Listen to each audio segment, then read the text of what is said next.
40 years ago, I had a hallucinogenic experience. It was LSD, and it was transformative. Mm-hmm. I did acid twice, and the first time was transformative, and the second time was just a tiny, tiny bit. It just made me laugh all night. Mm-hmm. But the first one was transformative in that the more there is to reality that I hadn't really even explored, Mm. I saw and recognized. Not saw and it's like, oh, look at that. It's like I was like, oh, I know what that is. Oh, I know what that is. Oh, I know what that too is. Like, why do I know all of these things? That look what we've built. And in this lifetime, you will never be able to overcome us because look how incredible it is. It's like it's got all these constructs and like there's gears and things and machines and it's so well. And it's just like you don't have it in you to be able to overcome this. It's just like, we run you. When they were getting ready for it, is like coming time. Remember, we had to stop drinking coffee like 3 days before. Yeah, they just said 3 days, and I was like, when the 3 days was, I was like, I'm drinking coffee. Yeah. So you were drinking coffee? Until 2 days. I was like, you could do it. You could 2 days. 2 days is enough. And I tell you what, when it was happening, Yeah. I could feel that coffee getting kicked out of my body like this. Yeah, you'd be moving, and I'd be like, Oh. I know it was caffeine coming out. I knew I would do it again, but then, yeah, I wouldn't do it right away. And that was the day after is how I felt. And then I was semi-convinced I was never going to sleep again. It might be a week before I sleep again. And he said, you'll probably sleep after you eat. And I'm like, oh, no. Remember, we had a choice of doing a 3-day 1 dose or a 5-day 2 dose. Mm-hmm. And we all had initially signed up for a 5-day 2 dose. And I remember sitting there in horror, imagining the position I would be in with having paid a lot of money and have now on the docket to do a second dose of this stuff. And I was like, how in the hell do I get the hell out of here? It's not an easy journey. And it isn't something like, oh, I've, taken some kind of drug before and I want to have that kind of experience. And unless you're very hardy and, physically and throwing up is like no big deal to you and that kind of thing. Yeah, maybe you can do that, but it's quite the journey. I remember you specifically. Yeah. You were tossing and turning and groaning. I could tell Groaning and groaning. you weren't having a good time whatsoever. Not a good time at all. And I looked over at you, and you, like, I literally saw a hand grab you by the head, rip you up. You stood up in like a millisecond, looked at me, your face is red, you're like, and then you took off. I'm the captain of the ship. Yeah. Iboga is the captain of the ship. And when you have two captains of the ship, one of them's got to be not the captain. And it's not going to be me. Yeah, that's interesting because I've known people like that too who go to like ayahuasca ceremonies every few months. They microdose mushrooms. They do All the things like time. all this stuff on a regular basis. Mm-hmm. And it seems much more like a recreational use Mm-hmm. and they don't get anything from it. Something I did do was I noticed everyone around me was really moving a lot. And he said, if the more you move, the more it gets unsettled and you'll have to become nauseous. And so I was like, I was still, I'm not moving a muscle, and except for to get up, take my Iboga, go down, Mhm. and then every once in a while I had to like stretch a little bit and I was like, I'm just not going to roll over. I'm just going to, Yeah, my belly was full of so much. Because then he told you, hey, why don't you should hydrate really a lot because you're not going to have a chance to drink water. So I freaking hydrate. My belly's swashing with water, and he's like, hey, you don't want your belly swashing with water, and I'm like, dude, you told us to hydrate. That's what hydration is. Welcome to the Driving to the Rest podcast. This is Inelia. And this is Larry. Just a quick note. If you're hearing this, you're on our free feed, which means you'll only get the first part of this conversation. To access the rest, go drivingtotherest.com and subscribe to the Wisdom Keeper Hour. Join us and our expert panelists for detailed insights and the after party where you're invited to join in the conversation. Head over to drivingtotherez.com and become a subscriber. Your $8 subscription keeps this podcast ad-free and helps us keep the lights on and maybe even get a decent cup of coffee. More importantly, it connects you with a community of passionate wisdom keepers like yourself. So if you're ready to go deeper, join us at drivingtotheres.com and support the journey.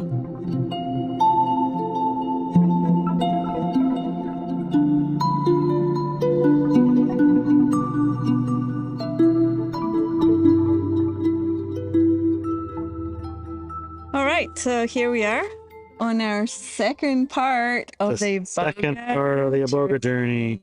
If you haven't listened to the first part, Yes, go we to have an drivingtotheres.com. drive2guys.com and look for our first Iboga. We're going to do it So episode. we're going to do it. Yeah, we did it before, and we had a lot of ideas about what was going to happen. We talked about your own experiences with ayahuasca, your own experiences with mushrooms, Yes. and all the rest of our panelists' experiences with preparing or thinking about doing it. Some of them didn't even mention they were gonna. And since then, they have mentioned that they did it. Yes. And shared their stories in the second part of this show. Right. So I'll start. Yes, honey. I'm I afraid have a few questions for you. a few questions that we've asked everyone else also, or we'll ask everyone else. Yes. Okay. All right, here we go. Why did you join an Iboga ritual? Well, there was a couple of reasons. Okay. The first reason was you said that it would be a good idea. I said it? Why did I say heard that? I think that you said that it might be a good idea for a variety of reasons. I don't know what they were, but that if I had a clear intention, that it would be a good idea. And so I had been on the, I guess I would say on the fence about, say, you know, how old am I now? 58, 58, I think. 54, So, it's like 35, 40 years ago, I had a hallucinogenic experience was LSD. And it was transformative. I did acid twice. And the first time was transformative, and the second time was just a tiny, tiny bit. It just made me laugh all night. But the first one was transformative in that the more there is to reality that I hadn't really even explored, I saw and recognized. Not saw and it's like, oh, look at that. It's like I saw, I was like, oh, I know what that is. Oh, I know what that is. I know what that too is. Like, why do I know all of these things? And I was left with the, like, I must have had this experience before. You even said once you thought your dad had given you some when you were a baby. Yeah, I asked him, it's like, did he dose us when we were little? Because I recognize all of this stuff. And he said, no, of course not. I would never do such a thing. But I don't know if I believe him. And so, oh boy. So it was transformative, I would say. Yeah. And here's the thing. What? When we talk about experiences within one lifetime, we might think, oh yeah, our dad gave us blah, blah, right? Maybe, yeah. But if you look at it from the perspective of 10,000 lifetimes and some of the journeys or some of the experiences that you had in those lifetimes and what tools you might have needed or things that you've used, would you say that that might make more sense? Well, absolutely. At the time, I didn't have any frame of reference for that. I didn't even know about past lives. I didn't know about UFOs or any of that stuff. But I mean, I had a UFO come down, open the roof, and I saw the UFO sitting right above me. And I saw the plants, and the plants and the trees were alive, and a living being, not just like it's a live tree, but it's actual sentiency, right? Right. And I could see music, and I could see the music come through the wires, go down the wire, come to the speaker, and then come out the speaker. It was like all of these things that later on I learned through other means. At this time, I learned at an experiential level. I know that's true, but I don't know why I know that's true. Or I meet some individuals, a little leprechaun guy sitting on a leaf and winking at me. I was like, I know that guy. Why do I know him? Where do I know him from? You know, these kind of things. Right, yeah. So it was something like that. And so that experience at the time is like it broke open a space of my life that I hadn't yet investigated, Mm. opened the door to investigating it, that I recognized as something that I want to investigate. And so with Iboga, I felt similarly that there's ayahuasca and San Pedro, and there's all of these plant medicines, and my experience with the people who had been doing them, I hadn't seen anyone that I'd seen afterward that I was like, wow, that seemed like that made their life so much better. It seemed like I Right. didn't really notice a lot of difference, Mm-hmm. but I was still curious. Mm-hmm. Iboga, on the other hand, I've seen transform lives that were utter, not trash, utterly like no way forward. Their Mhm. life is pretty much over. Mm-hmm.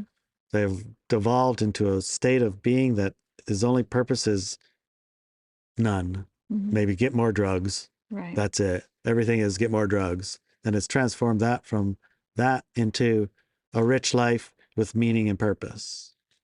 Why did you become curious in the first place about Iboga?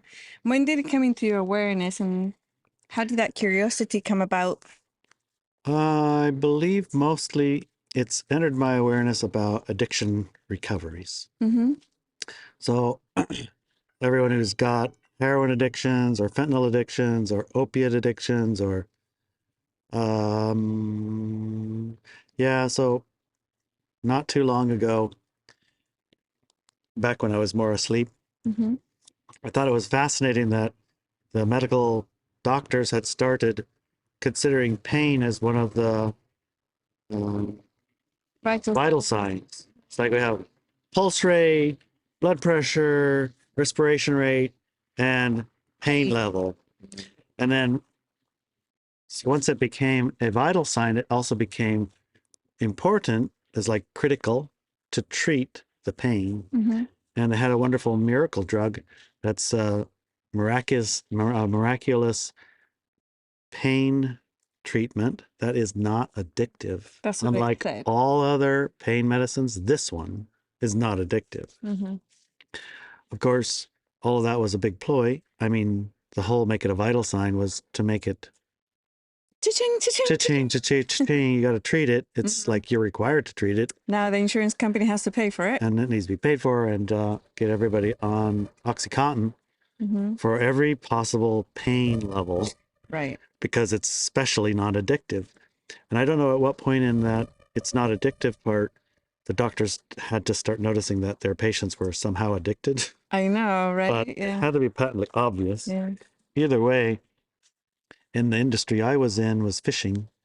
OxyContin was like, I mean, treating pain on working 20 hours a day, hard with heavy stuff and hooks and sharp knives and sharp spiny fish and repetitive motions. Everyone is working with a Some level of pain, right? not even some, with a significant level of pain. Mm. It's like it's impossible to do the job and not experience significant levels of pain. So over the years, fishermen have worked through and figured out a bunch of different ways of treating that pain. Things like alcohol and drugs. Those are like top choice. Mm-hmm. I don't know why. It's just part of the thing. So OxyContin was like, well, you're feeling hurt. Well, take some of that. Feeling hurt? Take some of that. If you just take that every day, then you'll be fine. Not only that, it makes you awake. Like, Did take you more of it. No, I never did. How come? I have a different relationship with pain. Yeah. I don't treat pain. I use pain as an indicator of, What not to do? well, right. So, for an instance, one of the jobs I did as a fisherman in Alaska was to take a pan of fish that's frozen, is like 50 pounds, pick it up off of a conveyor belt, flip it upside down, slam it down to get the fish out, take that pan and then put it on a different spot so it would go away and the fish would go a different way. So it's called breaking pans. And I mean, you do that one time, no big deal. Do it 100 times, no big deal. Do it 10, 100,000 million times. Then you have repetitive injuries. If you do it the same way every time, it's going to hurt. Right. So you have to figure out like 20 different ways to do the same thing, So using you different use parts of your body, Yeah. so that it spreads it out and it doesn't like cause you so much pain. So that's how I treated pain, is I just Moved a little. changed it, did different. Yeah. But OxyContin probably would have worked. Right. Just I didn't. Probably because I have a program inside of me that I was born with, that says, "Don't ever not once do heroin." I had that program too. Right. And I was offered that stuff in California because I had chronic back pain that was really, really intense and bad. Yep. And I was offered that too, codeine and Oxycontin and all that stuff. And I always said no to any of those. It's crazy, right? A friend, we went fishing, and he offered me one of these. It was a white powder, and I said, "What's that?" He said, "It's just like Coke." I said, "Yeah, but what is it?" It's just like Coke. I was like, "Well, what is it though? If it's not that?" He said, "Oxycontin. You crush it up." I was like, "No thanks." Yeah. Anyway, So this was at the res, right? this was at the res, and the consequence of everyone getting, I guess, prescribed massive amounts of heroin, which is what Oxycontin is, the synthetic heroin, is that when Oxycontin started to dry up or become expensive, then they just started doing heroin because it's cheaper. Mm. It's like $5 for what would cost you $50, or I don't know, even less. I don't know. I never bought heroin, and I never bought Oxycontins, but I heard the guy say that's $50 a pill now, and also I heard him say it's only $5 for heroin. So maybe that's what. Either way, And then crack, right? crack is different. Crack's cocaine. Oh, okay. It's a stimulant. They didn't take crack for pain. They took crack because To wake up in the morning. Oh, go to sleep. no, none of the don't know. above. They did I have crack. no idea. They did crack so they could waste all the money they'd just made, so they'd have an excuse to go fishing again. So Oh, they'd hit the beach, and then they'd buy crack, and then they'd smoke crack with girls and do debauchery, uh-huh. and then be broke, so they'd have to go fishing again. Otherwise, they wouldn't go fishing Mm-hmm. because they wouldn't be broke. Jesus. It's a good, interesting cycle. Yes, yes. Consequence was there was a lot of heroin addictions and opiate addictions in our village. Mm-hmm. And when I did researches on trying to figure out, well, how do we resolve that? In what way? Iboga came up often. Well, what year was this? Do you remember? 2010-ish. Yeah. Probably, yeah. Okay. So it was sort of underground. It wasn't widely known, but it had a miraculous effect of that. If you used Iboga to get a person off of heroin, fentanyl, opiums, they would be able to do it without having the withdrawal Mm-hmm. from opium Okay. and or from fentanyl or from heroin. And usually that's one of the major like blocks to people who want to get off of heroin is like, it's so painful to stop. They're They like, don't want to. it's like, here's a whole month's worth of terrible pain, or just do it again one more time and they won't have any pain. So, you become the, That's right, because their pain that they go through does last months sometimes. right. Doesn't It's really, it? really difficult. Yeah. So Iboga, also Ibogaine, manage you to get off of that without the withdrawal. Mm-hmm. You don't have that month or 2 weeks or 3 weeks of detox stuff. Mm-hmm. Also, it resets your brain to the state you were before you took heroin the first time. So you have Wow. relief from that addiction. Yeah. It's just a reset button. Mm-hmm. Now, So that was like 15 years ago, right? right, but it's always been on my radar, Mm-hmm. and it just occasionally pop in again and pop in again. And then most recently, Joe Rogan interviewed the governor of Texas, or the ex-governor of Texas, and he was staunchly anti-drug. Mm-hmm. Like, it was like, Like me? yes, like no drugs at all, period, Yeah. dot. And everyone who does any drugs, they should go to prison forever. He was like that. And he was on Joe Rogan with another fella promoting the use of and making Ibogaine legal and using it in centers to help people get off this traumas of PTSDs and opiates and addictions and all of that. And he's like, it's like, I'm the last person on the planet you would ever hear or think to hear be proponent of this, because this is something he considered a drug, Right, right. like you would never. And here I am on Joe Rogan talking about it Mm. and encouraging the use of it. It's like, that's how dramatic this is. Wow. So this made This was me- recent, right? yeah, this is like even just this year. Okay. And so there came a time where we ended up with an issue, a problem in our community, and it seemed like a large problem. And it seemed like a problem that couldn't be resolved by talking about it, Mm-hmm. processing the normal Go-tos. Go-tos? go-tos, right? It's like counseling. It's like these things were like drug treatment. You go to drug treatment and they get you off of the drug for a couple of weeks, but it just comes back when you get out of treatment. And then you go back to drug treatment and you go through the thing again. It's like a band-aid that wouldn't actually resolve it. And this issue felt like one that we needed as a community to resolve for once and for all, and firmly. Yeah. Are we talking about yourself here? Something you were going through, or is another person? That's why I was curious, or where Iboga came in. You were going through this? No, Another person? another person in our community, our community as a group, we're having a problem that this felt like it could be an answer. Yeah. Because it's dramatic, you know? Yeah. And it can, instead of band-aid it, it can reset, resolve. Right. That's why I became curious to use Iboga. So when it came to me personally, I was like, no. And then you said something along, I don't remember your words exactly. It's like, it would be supportive if you did, if you had an intention or something. I think you said some words to that effect. And so I considered it. And my first reaction was the autopilot. And my second was, let me look at it. So this is hugely transformative. There's probably programs or things running in my life, in my body, that I'm not even conscious of, that this may well reset. And so whatever it is, I should probably give it a go since it's coming. Why would I not? Right. So I decided to. Cool.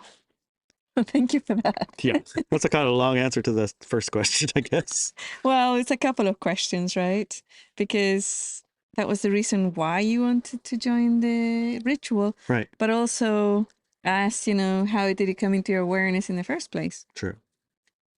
Did it meet your expectations?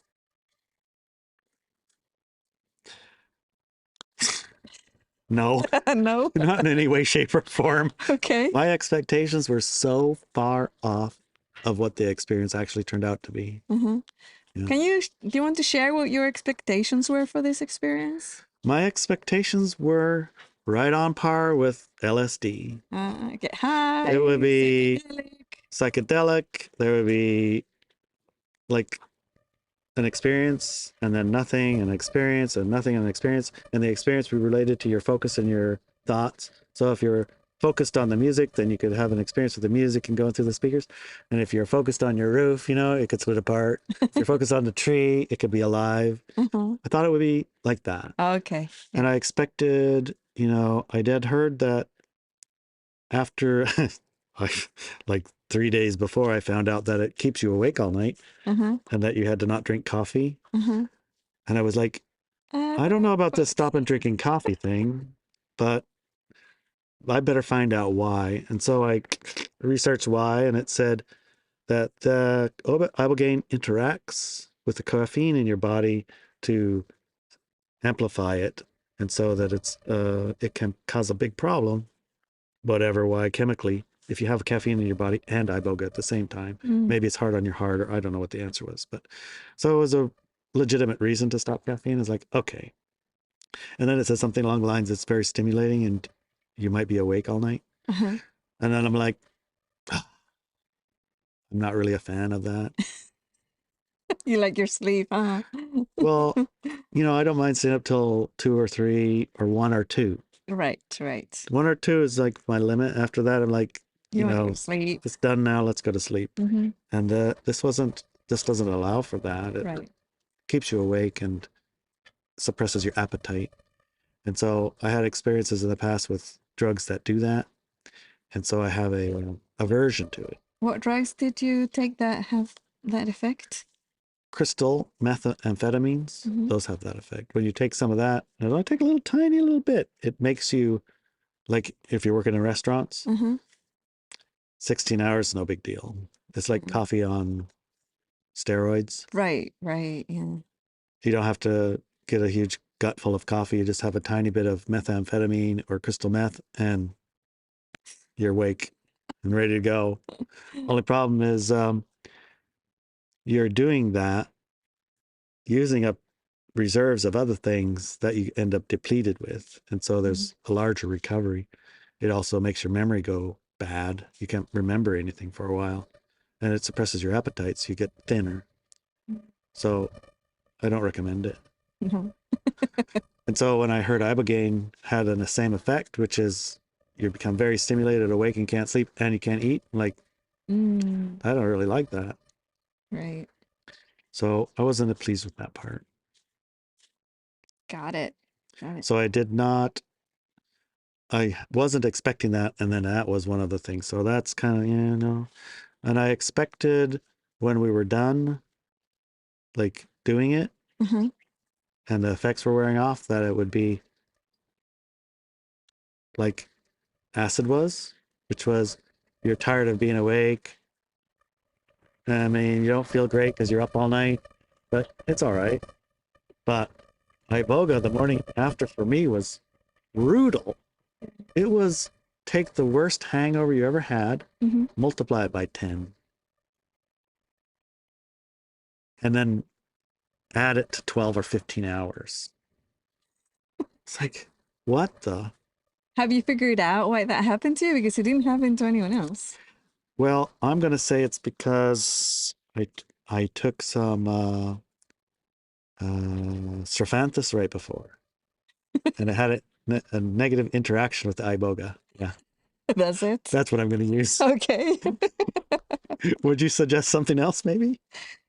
I think that each experience is very unique. That's what we've seen, right? Right. And Everyone's that's- experience was radically different. So, from that perspective, what was it? Why did you get that hangover?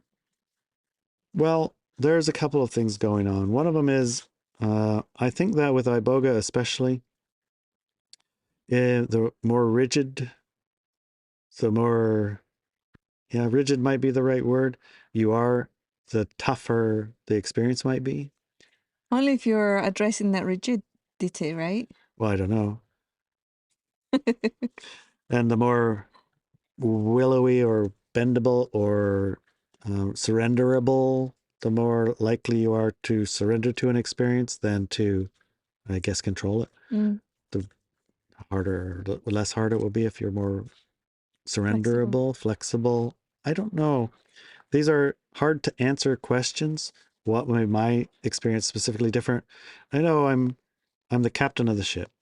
Yeah. Iboga is the captain of the ship. And when Right. you have two captains of the ship, one of them's got to be not the captain. And it's not going to be me. So, what do you say? Yes. So there might be a different plant that I might work better with who doesn't have to be the captain. I think that could be it. What do you think? Yeah, I think that's pretty much it. But I mean, the expectations things. Yeah, I expected one thing and another thing happened. Yeah. I had no idea going in what the structure of the schedule was and what the structure of the yes and no's were. I didn't know it was going to come every hour. I didn't know you could skip one and then take one later. I didn't know you could take half of what you got. Didn't know what the consequences were of having too much or stopping before you had enough. These were a lot of things I didn't know, and I expected and wished I'd known that because I would have had a much different experience. For instance, I had my first dose, and he said he'll come by in an hour and give me a second dose, and we can either take it or not take it. And the plant will tell you, or you will know somehow. So I took the first one, and he said it tastes terrible, and it actually didn't taste terrible. It tasted fine. It was even sweet. And first dose, immediately after I'd taken it, I could feel it going throughout my body, all of my nerves, in through my legs and my arms and my body, and like repairing what felt like nerve damages, damaged nerves, damaged pathways in my body. It felt like it had just fixed them. Yeah. And I was like, that's fantastic. And then I had purple and violet and blue lights begin to show up. Like, it's not just, oh, there's a purple light. It's like purple, the being of light, Yeah. and fantastic, really. And it felt wonderful. It felt great. And it was like 2 minutes later, he shows up with another pan full of it. it's supposed to be an hour. Mhm. I'm like, So I'm already like happy where I am. One's actually enough for me. Mhm. I don't really need any more, but I kind of feel like, well, if I stop at one, I mean, we got a long way to go. Everybody else is doing a bunch. I'm going to be like way out of sync. And if I stop now, I mean, like, do I get more later, or could I have more later? I don't think he's like, if you stop, you stop. Mm. So it's like, if I stop, then I don't get no more.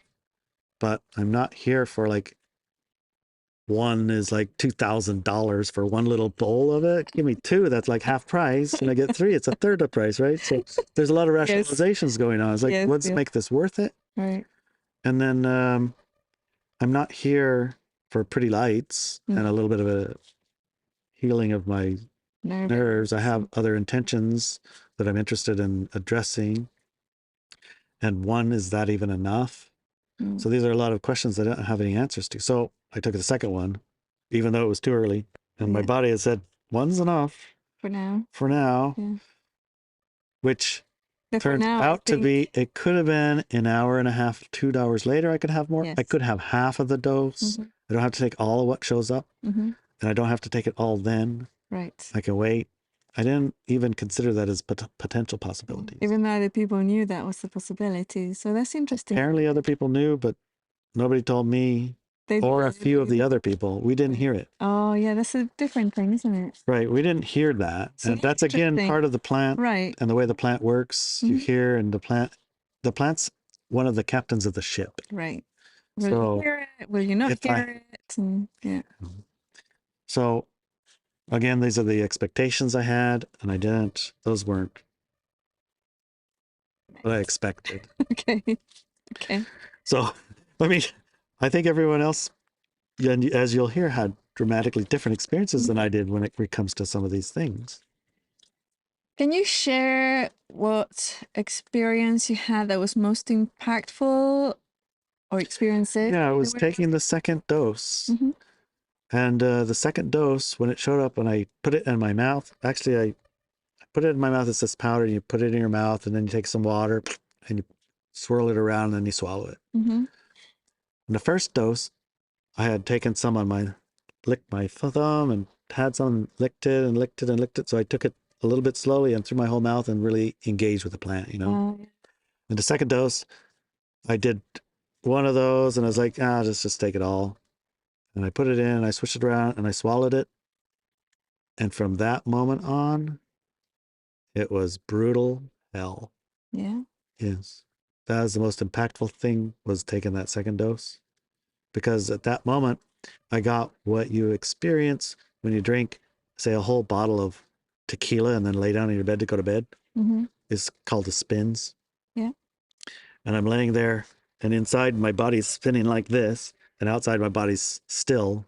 And so closed eyes, open eyes, it doesn't matter anymore. It's like everything's spinning and it won't stop. And I got a headache too. And my stomach started to hurt. But not like I wanted to puke, just like a stomach ache. Right. Like I had the worst hangover ever invented, and the spins. And I was like, what am I going to do? And then I got this message, surrender to the plant. Did everyone say it to you? As we'll find later, more than one person heard that same thing. And 3 people, in fact. 3 people, in fact, and probably the rest did too, but forgot. At any rate, I was in dire straits, honey. I'm spinning, headachy, and stomach ache, and there's definitely no more purple lights. It's not like wonderful. There's no nerves getting fixed. It's like I'm all of a sudden in hell. Right. It's freaking brutal. And so I heard that surrender to the plant, and then I understood the spins in this case felt to me like this is how you exit your body, like you want to go out of body. The spinning, the soul could go out of your body, and you can enter into other dimensions and go for a soul journey. And so I tried to surrender into that and go with it and allow it.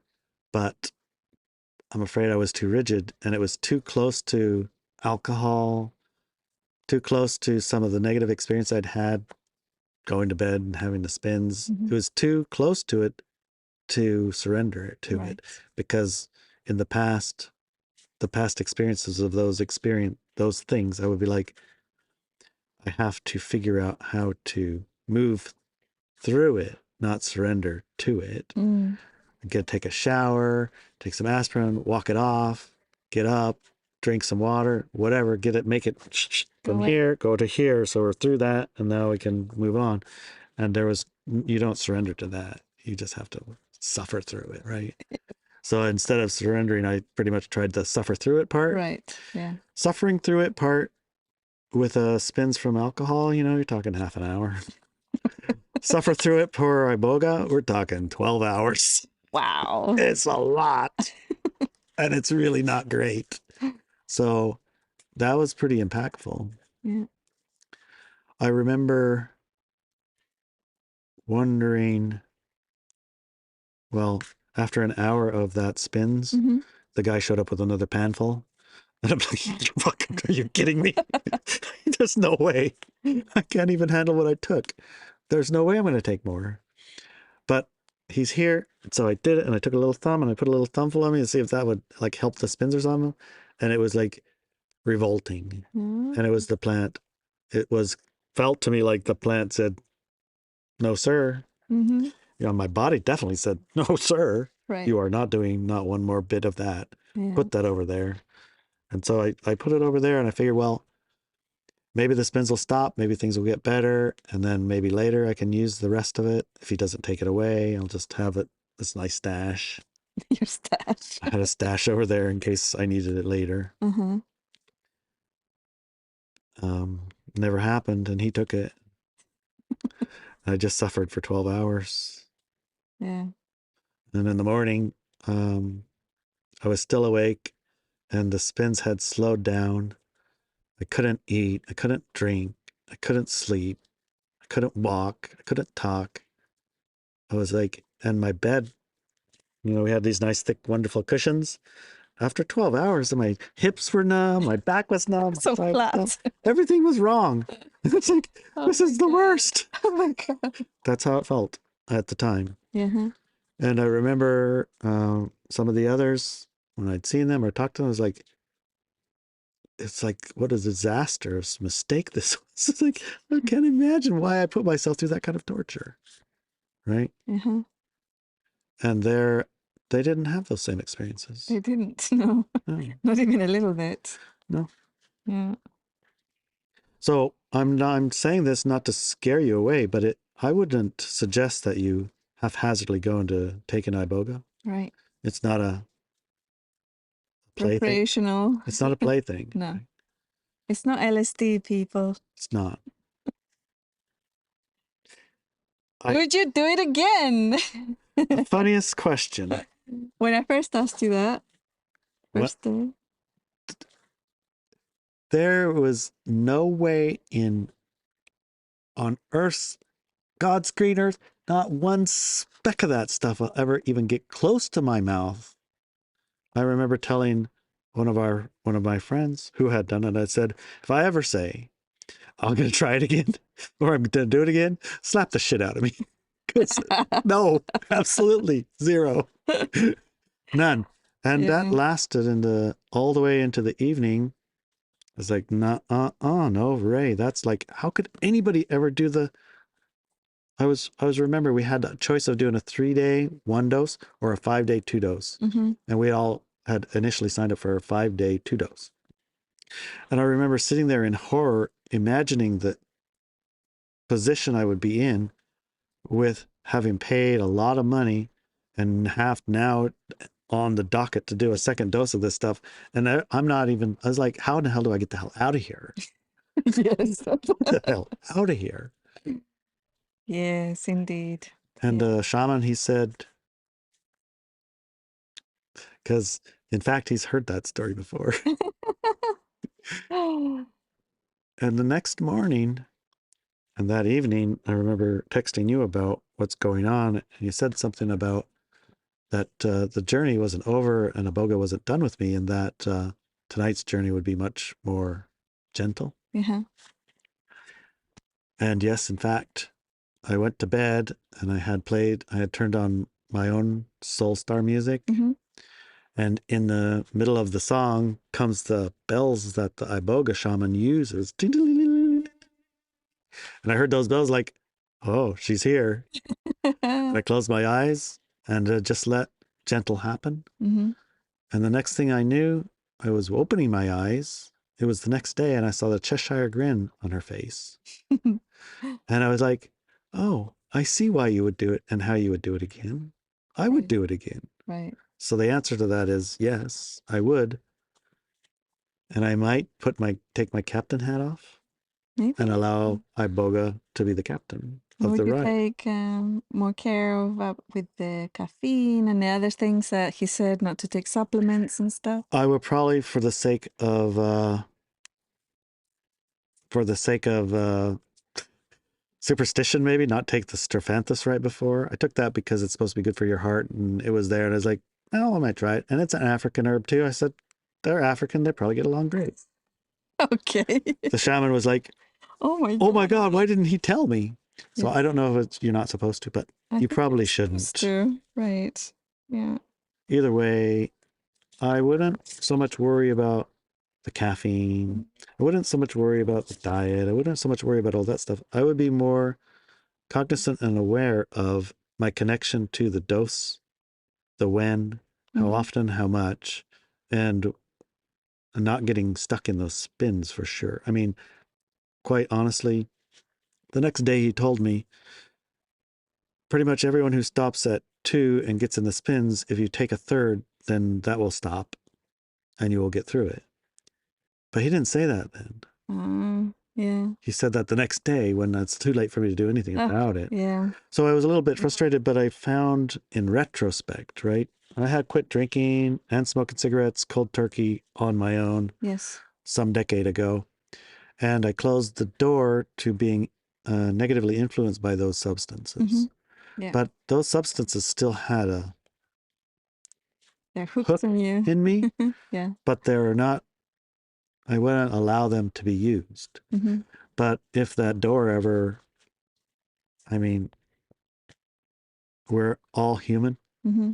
So even if you slam a door, I'm not saying that it's impossible for someone to figure out a way to open it again. Right. It could potentially, possibly, right? Then the hook for the addiction was still existent. Yes. And this Iboga journey, even though I had nowhere on my intention list or anything of clearing any of the addictions of alcohol or cigarettes or any other drugs for that matter, I feel like That will never that will happen. never happen. That is like completely eliminated and erased from the potential. It Mhm. doesn't even matter if you open that fucking door. I ain't drinking, Right. right? And cigarettes too. Yeah. No and addiction. It's like that is radically important because the level of the game that you're playing is not the light one, right? Right. It's not light as in light duty. No, it's not light duty. Yeah. And the consequences are severe for. Extremely severe. Yeah. Yeah. And so I feel like the amount that I got was how much it required to pull that addiction hook out. I think so too. Yeah. I think you're right. So I didn't expect it, but that's what happened. Good job, honey. Yay. All right. So, what would you do? What would you have wished to have known before that you didn't know? Well, I wish I knew the exact schedule and the effect of each dose, and that you don't have to take it all on a time schedule, and that you don't have to take all that you get, and that if you pause, that doesn't mean you don't get any more. That Right. the And then you have amount to, and the dosage is yeah.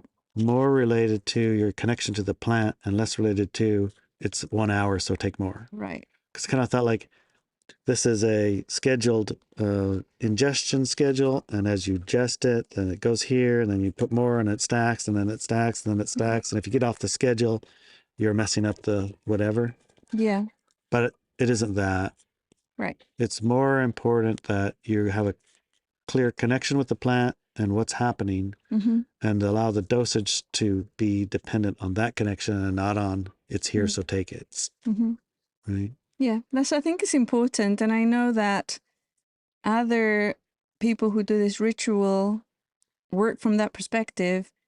They start their people with very small doses and then really, really listen, watch, and see what the person has to say about it before they go, even if they give them another dose and how much that dose is going to be, Yeah. you know? So it's different people to do things differently, but knowing that you can do things according to your own wisdom, right? Right. But again, part of But this also, wisdom is the after. but also there's a thing here that hasn't been addressed, right? This scheduling, and you're gonna take it every hour, right? Although you do have a choice, I think. They were asked, "Do you want another one?" Oh yeah, absolutely. Mm-hmm. It's done like that for like this person who did the ceremony, or not the ceremony, the ritual, has mostly worked with addicts, right? Right. And that's And true. it's actually what benefit you see is like that addiction energy is gone. It's never gonna happen again. Right. The addiction energy, I mean, a lot of the ritual, it supported that if you had an addiction thing that needed to be dealt with, the music, the sound, the point, the area, the place it would bring you, there were, definitely supportive of removing those addiction hooks. And again, it's like in foresight, had I known these things, I probably wouldn't have gotten stuck in this. I know I wouldn't have got stuck in the spins because I know how to get out of the spins. Right. Just take a third. Just take a third dose and that'll be done. And don't be afraid of 4 or 5 or 6, because our most happy customer had 6. Yes. And I had 2. He didn't even get He nauseous. didn't even get nauseous. So, there are some things that you just don't know until you've been through it once. Mm-hmm. And so, if anything, I would say,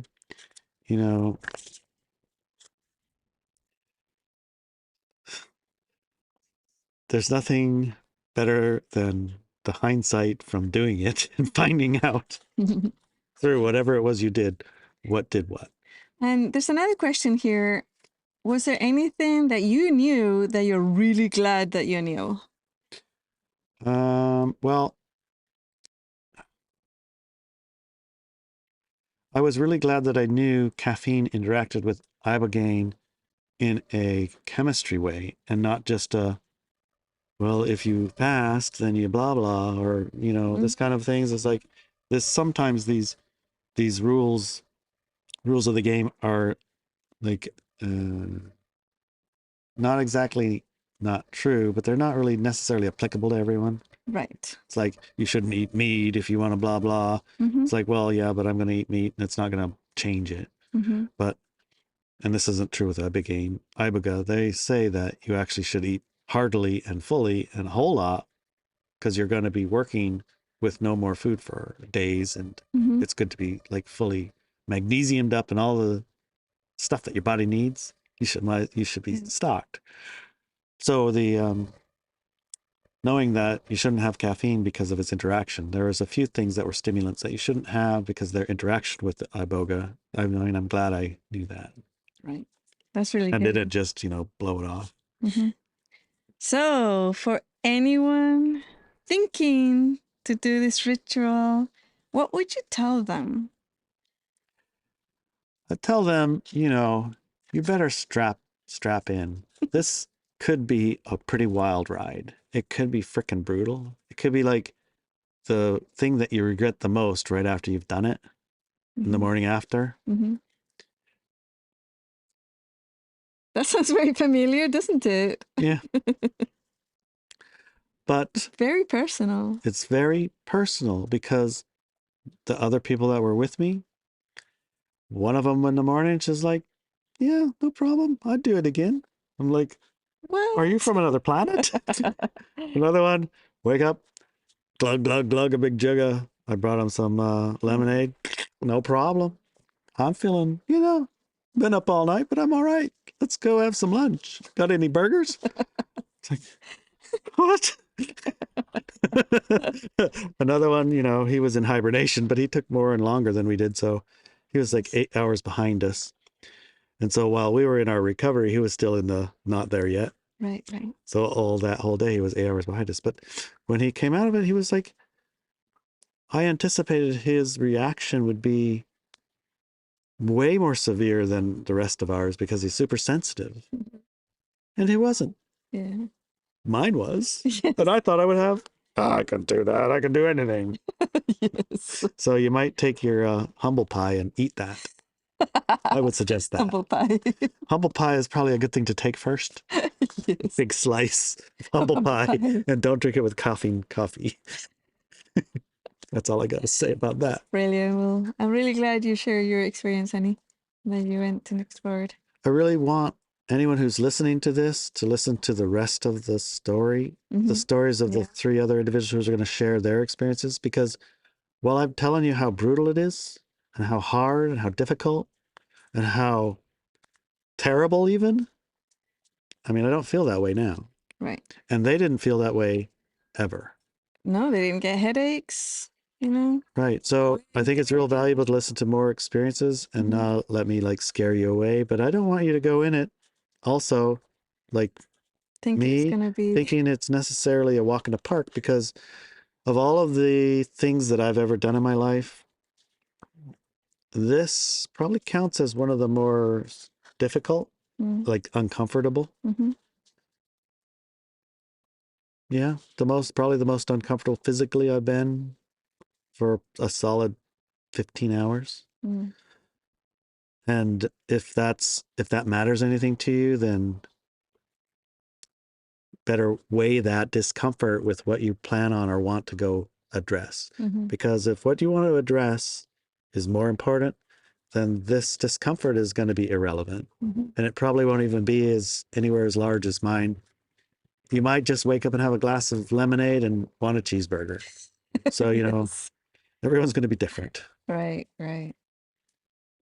But I really, really suggest you listen to the rest of this podcast and get the second part, the Wisdom Keeper part. Get the Wisdom Keeper part at drivingtotherest.com and listen, especially if you're interested in the shamanic journeys. Listen to that second half for sure. Okay. Love you, honey. Love you. And thanks for telling me to surrender to the plant. You're welcome. I will try to listen better next time. Join us for the rest of this conversation at drivingtotherest.com. And when you go to drivingtotherest.com and you join in the rest of the show, rest of the second hour, you also get to join in the after party. 9 o'clock on Fridays, we all get together, including you.